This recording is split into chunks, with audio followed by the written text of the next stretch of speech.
अस्सलाम वालेकुम दोस्तों, कहिड़ा हाल आहिनि? उमेद कयां थो सभु दोस्त ठीक ठाक हूंदा। दोस्तों अॼु जी हिन वीडियो में मां तव्हांखे ॿुधाइण वारो सिंधी ड्रामा ऐं सिंधी फिल्म जी मशहूरु अदाकारा काजल सिंधु उर्फ़ मस्तानी जे बारे में कहाणी ॿुधाइण वारो आहियां। काजल सिंधु असुल किथां जी आहे, कहिड़े शहर में पैदा थी, हिन फ़न जी शुरूआत किथां कई? दोस्तों काजल सिंधु अॼुकल्ह किथे आहे? कंहिं ड्रामनि में, न कंहिं फिल्मनि में, न कंहिं सिंधी शोबस में नज़र अचे पई, पर आहे किथे? काजल सिंधु जी असुल हक़ीक़त छा आहे?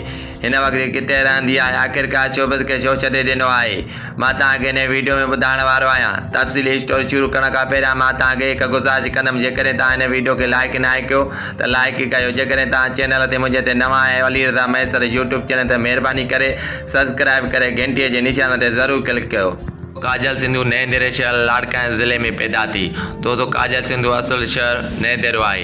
दोस्तों काजल सिंधु 2008 ईस्वी में पंहिंजी तालीम हासिल करे सिंधी शोबस में शुरूआत कई। काजल सिंधु जी ज़ात ओडियाणी हिंदू आहे। शोबस में हिनखे मजूस तालाड़ आंदो।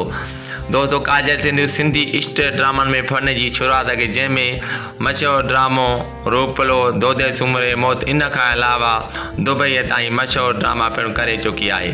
दोस्तों हिन केटियुनि में भी ड्रामनि में कमु कयो, जिन मां कारो सिजो, बाज़बान, कंटिन जी सेज, दर्दनि जे दरिया समेत केतिरनि ई ड्रामनि में कमु करे चुकी आहे। दोस्तों काजल सिंधु जी आख़िरी ड्रामो दर्दनि जो दरिया आहे। दर्दनि जे दरिया में काजल सिंधु मस्तानी तौरु किरदारु अदा कयो।